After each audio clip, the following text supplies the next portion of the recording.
Ramiro Aguilar Torres está con nosotros, ex legislador, ex candidato a la vicepresidencia de la República, jurista, penalista y analista. ¿Cómo le va, doctor? Hola, Fabricio. Primero, felicitaciones, veo que están en nueva casa. Un abrazo grande. Espero que le guste, ¿eh? Sí, sí. Y además a los sufridores les ha dolido. Que venga, así es esto, es parte un poco del ADN del sufridor, el inconformarse con todo, pero le deseo toda la suerte, Fabricio, a eso quería llegar, le deseo toda la suerte, un abrazo grande, a usted, a Belkis, al equipo, a la radio, espero que les vaya súper bien.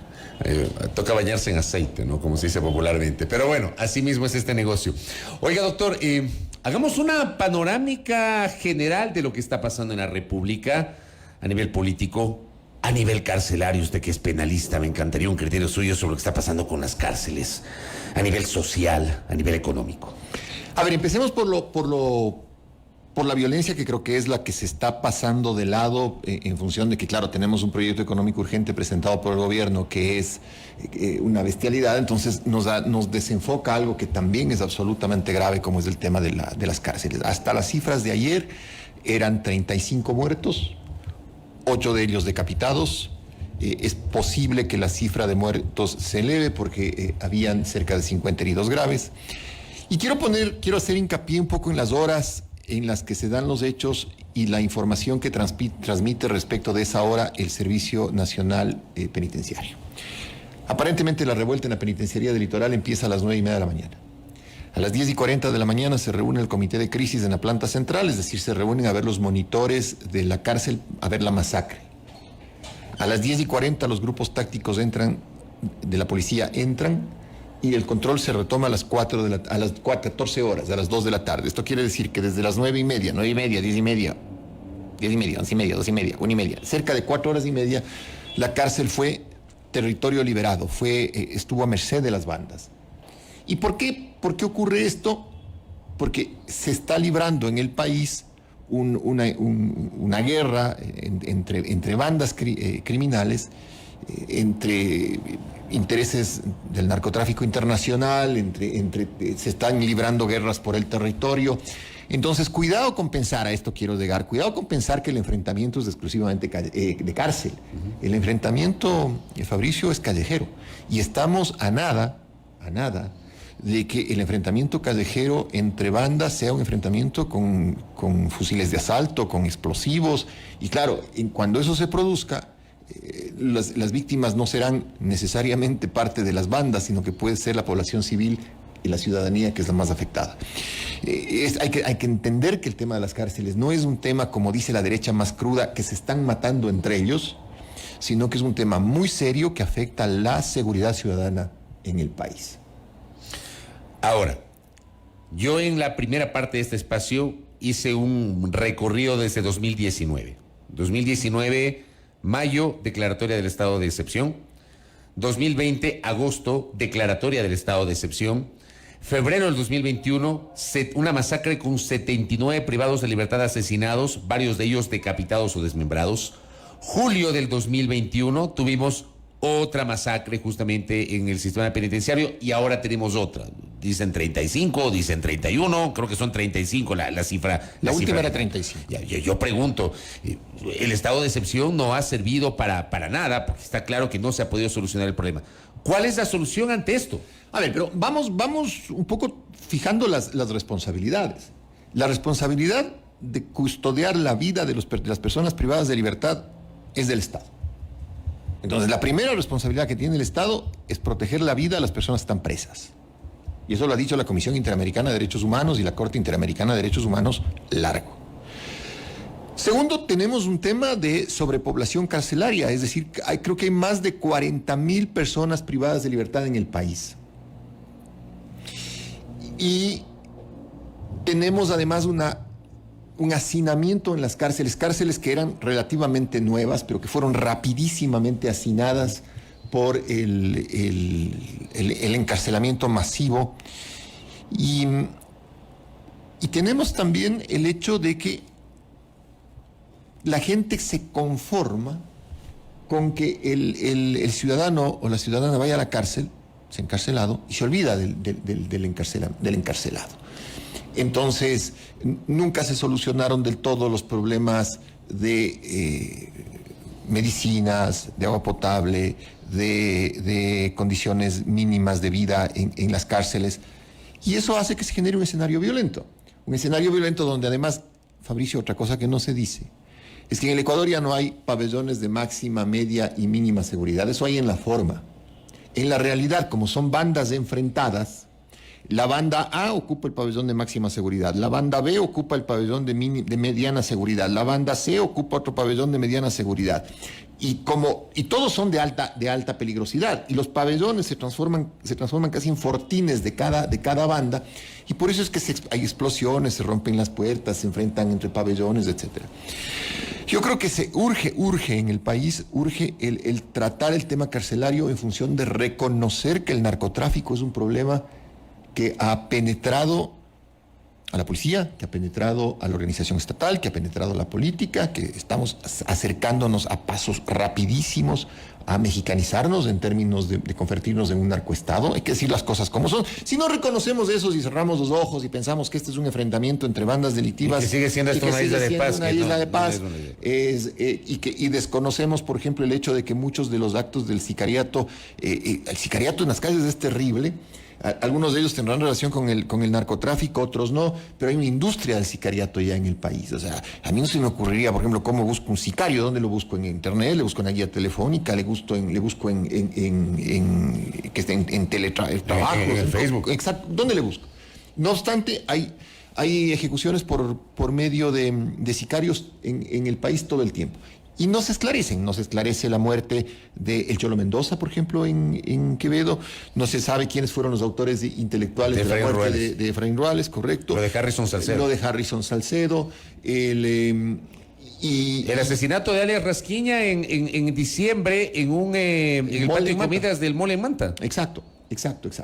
Entonces, mientras cerremos los ojos a eso y pensemos ingenua y simplemente que el Ecuador es ajeno a esta penetración muy fuerte del narcotráfico, donde también tenemos lavado de activos, donde tenemos una serie de actos, digamos, que son colaterales, y pensamos que las cárceles son un problema aislado, eso no va a tener solución nunca porque tendríamos que liberar el 50% de los presos. Pero usted advierte que hay respuestas del gobierno, usted advierte que hay acciones del gobierno, por un lado. Por otra parte, ¿usted cree que en 2 meses y una semana Fausto Cobo logró hacer algo sobre este tema?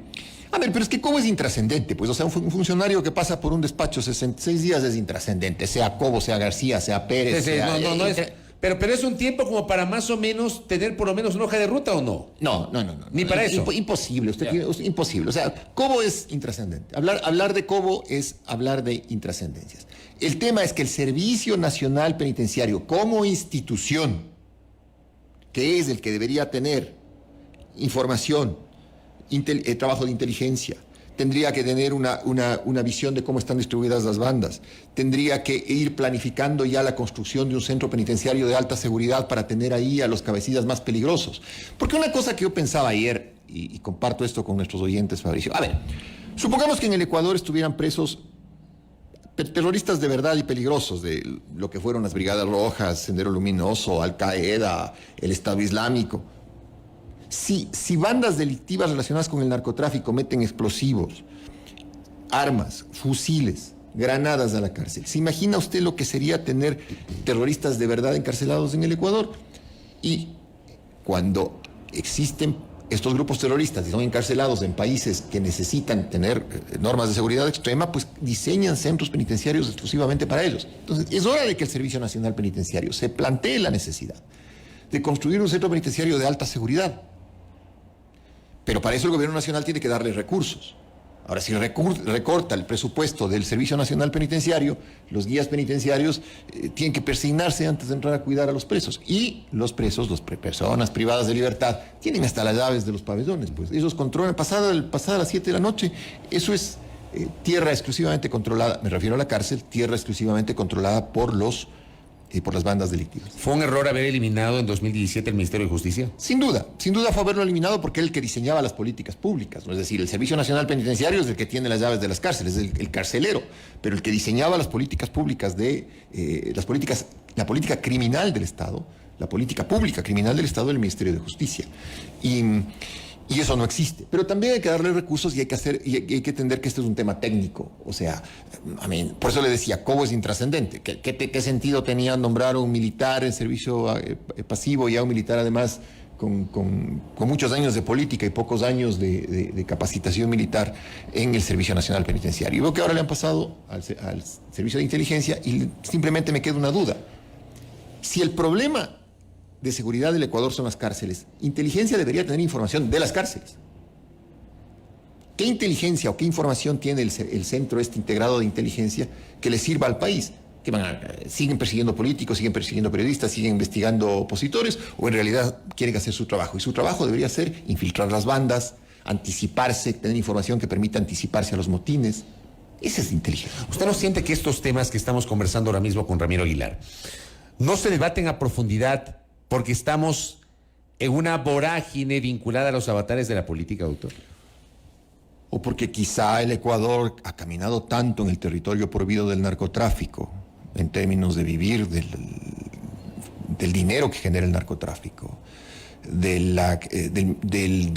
decir, se construye con plata del narcotráfico, hay transacciones bancarias con plata del narcotráfico, hay políticos vinculados al narcotráfico, hay penetración del narcotráfico en la policía, que debatir este tema tendría que ser decir muchas verdades al frente de un micrófono o sobre una mesa, o reconocerlas al menos, y en esta terrible crisis ética, crisis moral, crisis política, crisis económica que vive el país, ese es un tema que mejor se barre bajo la alfombra, porque a lo mejor, Fabricio, en ese mundo oscuro de esas economías subterráneas que se van tejiendo en países con agudas crisis económicas, es de lo que estamos viviendo. Y a nivel político, dejemos ese tema de las cárceles y hablemos de la política. ¿Qué está pasando con la política de este país? La relación del Ejecutivo con la Asamblea Nacional, la prueba de fuego que esa relación va a tener esta noche con la eventual calificación o no calificación del proyecto de urgencia en materia económica. ¿Cómo le vemos? A ver, yo creo que la corrupción en el Ecuador se volvió sistémica. Y al volverse sistémica ya no hay ideología, ya no hay posición política, ya la corrupción sistémica encontró un discurso muy simplón para poder atrincherar las posiciones políticas más absurdas. En ese discurso, en esa dicotomía correísmo-anticorreísmo, todo el que se opone al gobierno es de sumo o de por sí correísta, y en ese escenario todo vale. Ayer leía un tuit de alguien de la izquierda democrática que decía que a la izquierda democrática le gustaría que el proyecto de ley pase al Pleno para mejorarlo. ¿Cómo puede mejorar un proyecto que no tiene el menor sentido ni en lo laboral ni en lo económico? Pachacuti, que en teoría es un movimiento político de izquierda, ahí veo que están algunos legisladores también buscando cómo hacer que pase el proyecto para tener de qué tela cortarle al gobierno, de dónde sacarle al gobierno más de lo que le han Por sacado. eso yo no estaría tan seguro de la postura de la presidenta Yori y del vocal Darwin Pereira en el CAL. Me parece que son una incógnita a esta hora. Exacto. Entonces, y usted lo que tiene son posiciones claras. UNES y el Partido Social Cristiano han dicho, ese proyecto no va. Y creo, y el grupo ese de asambleístas independientes que rapidísimamente reclutó, creo, están que se frotan las manos, y la izquierda democrática también se frota las manos para ver qué puede lograr políticamente, y me refiero a burocracia o prebendas, si es que apoya el proyecto. Cachacuti, algunos estarán también, que venga el proyecto para ver qué le cosechamos. Entonces, en ese escenario, con una corrupción sistémica, una corrupción absolutamente sistémica, ya el debate político es irrelevante, Fabricio, es irrelevante porque se torna simplemente un pretexto para silenciar las prácticas impresentables. O sea, me explico mejor. La izquierda democrática puede decir, nosotros apoyamos el proyecto, podemos mejorarlo en el Pleno, una cosa que es inmejorable. ¿Por qué? Porque oponernos a eso sería ser correístas. ¿Ya? El Pachacuti podría decir, si queremos apoyar el proyecto, porque oponernos a esto querría ser correístas. ¿Ya? Y a Nebot le han dado todo el fin, a Jaime Nebot, ¿sí?, al padre de la derecha ecuatoriana. Le dieron todo el fin de semana con que ahora se ha convertido en correísta. ¿Se da cuenta lo absurdo lo absurdo de manifestar eso. ¿Por qué? Porque Nebot salió a decir, oigan, señores, la política económica del gobierno no funciona. Pero incluso dentro de esas detracciones contra Nebot hay... se ha pretendido posicionar una versión de que siempre hubo un maridaje entre Correa y Nebot.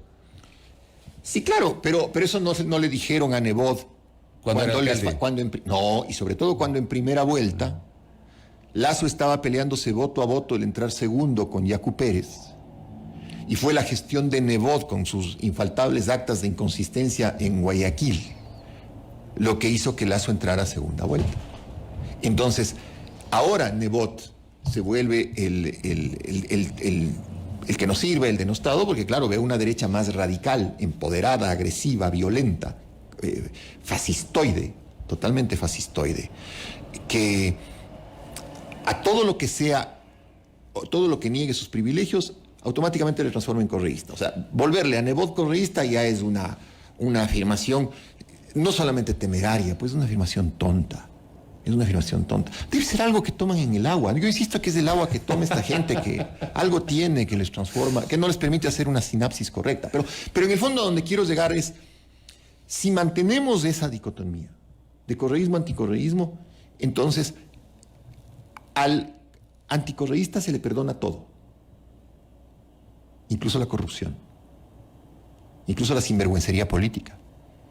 Incluso la inconsistencia ideológica. Eso a nivel de un establishment, llamémoslo así, mediático, político, que está viviendo de la burbuja que genera esta ficción.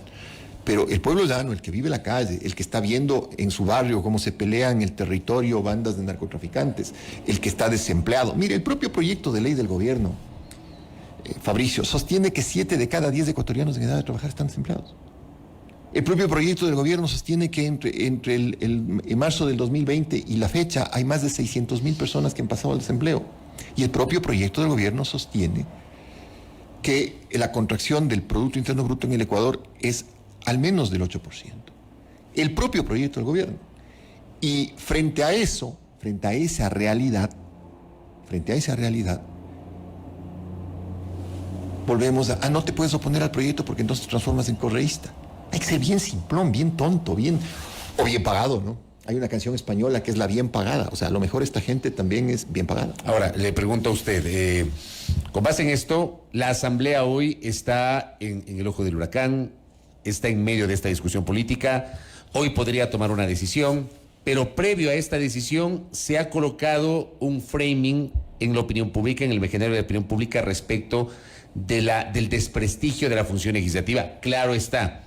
En la propia Asamblea hay personajes que creo yo han comprado todos los boletos para abonar a ese desprestigio.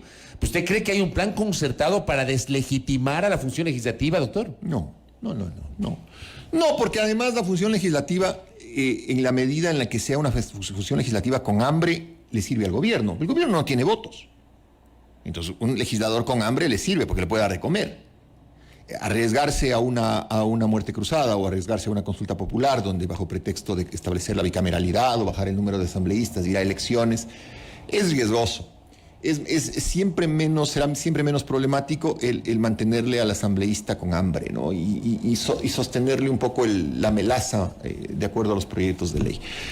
El problema es que la Asamblea no logra depurarse, la Asamblea no logra tener posiciones ideológicas claras, la Asamblea mantiene esta ambigüedad ideológica, porque si usted supiera que en la Asamblea están representadas correctamente la socialdemocracia, el progresismo, la izquierda, la derecha, ¿no es cierto? Los ecologistas, incluso la extrema derecha, usted tendría un mapa de debate político donde usted dice, bueno, ok, estos temas vamos a someterlos a debate y vamos a tener estos interlocutores. Si más o menos hacemos, por ejemplo, una comparación o una analogía con la legislatura de España, por ejemplo. Correcto. Ahí tenemos claramente Podemos, Vox, el Partido Popular, el Partido Socialista Obrero Español, etcétera. O lo que pasa en Alemania, ¿no? Que tiene la socialdemocracia, tiene la derecha, tiene la extrema derecha, tiene los partidos verdes. Digamos que ahí hay claridad ideológico-política. Claro, pero aquí no tenemos claridad ideológica. ¿Qué es la izquierda democrática? Es un nombre, es la izquierda democrática. Ok, ¿qué es Pachacuti? ¿Qué son ideológicamente? O sea, yo esperaría, por ejemplo, si es que hay identidad ideológica y si hay respeto a la Constitución, que esta noche el CA le diga al Ejecutivo, vea, señor, No se puede presentar proyectos de ley de varias materias inconexas. Vaya con Dios. Si usted quiere presentar el proyecto, fracciónelo y presente uno por materia, pero eso está mal. Y si es que llega a haber un proyecto económico urgente, que al menos se debata la economía desde las posiciones ideológicas, ¿no? Desde los bolsillos de los asambleístas, ¿no?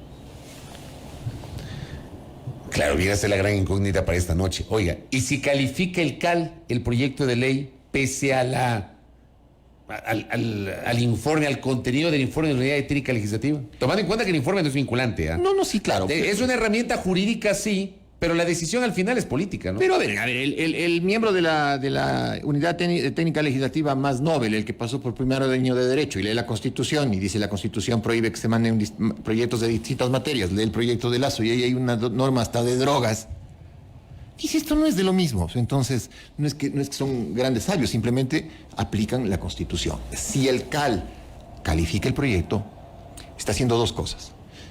Primero, está haciendo tabla rasa de la Constitución.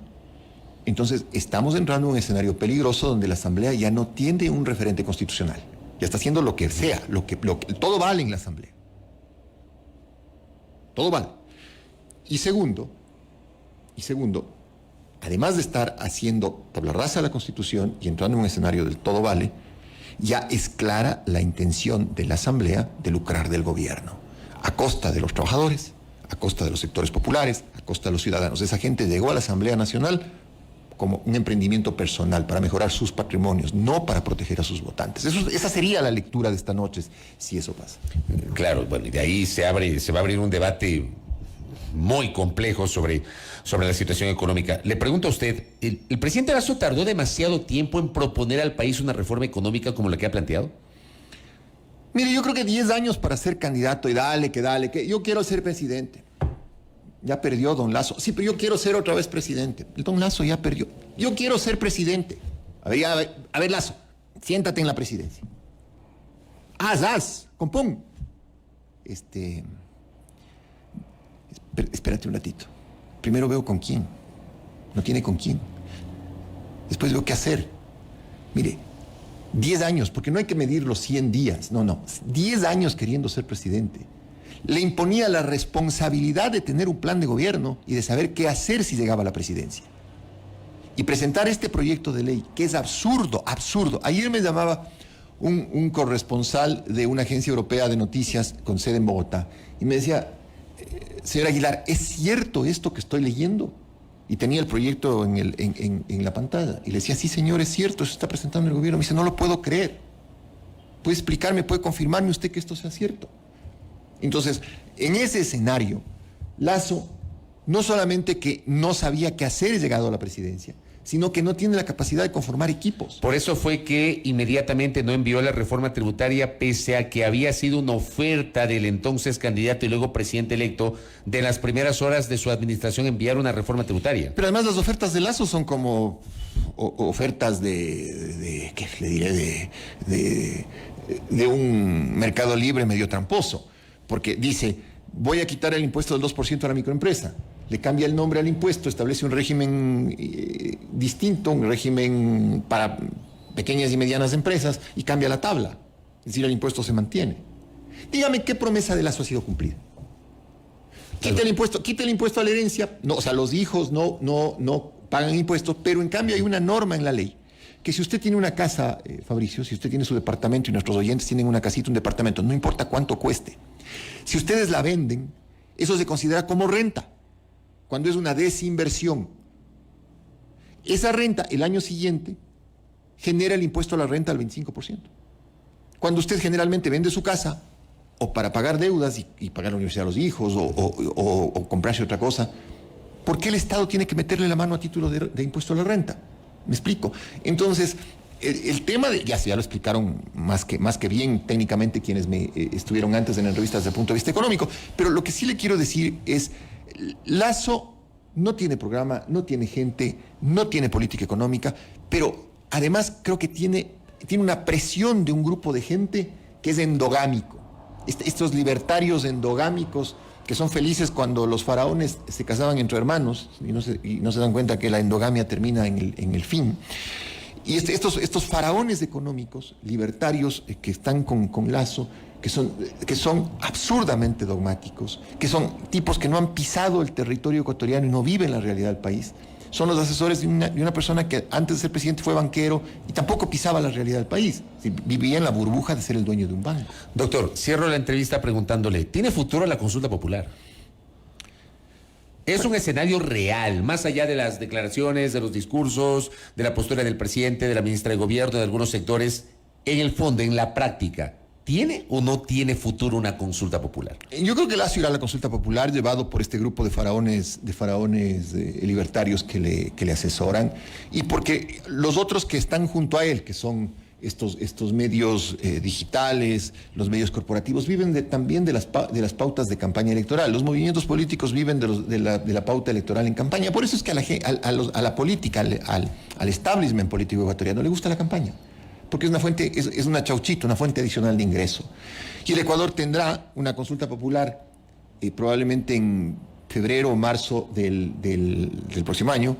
Si la consulta popular implica bicameralidad y reducción del número de asambleístas, y esa pregunta pasa, tendrá una elección posterior de Asamblea Nacional sin que eso implique muerte cruzada, para elegir senadores y en número de diputados menores, y después tendrá inmediatamente la elección seccional del 2023. Entonces no pasamos, el problema también es que no dejamos de estar en campaña, no dejamos de estar pensando en elecciones, y en ningún momento nos sentamos a trabajar tranquilamente en función de construir un país para el futuro. Doctor, gracias por estos aportes. Siempre a las órdenes. Por haber visitado. Hacía de venir, como se dice popularmente. Gracias. Un abrazo. Ramiro Aguilar Torres, ex asambleísta, analista político y jurídico, hablando aquí en A Primera Hora por Sonorama, la gran señal nacional. 8 de la mañana con 56 minutos.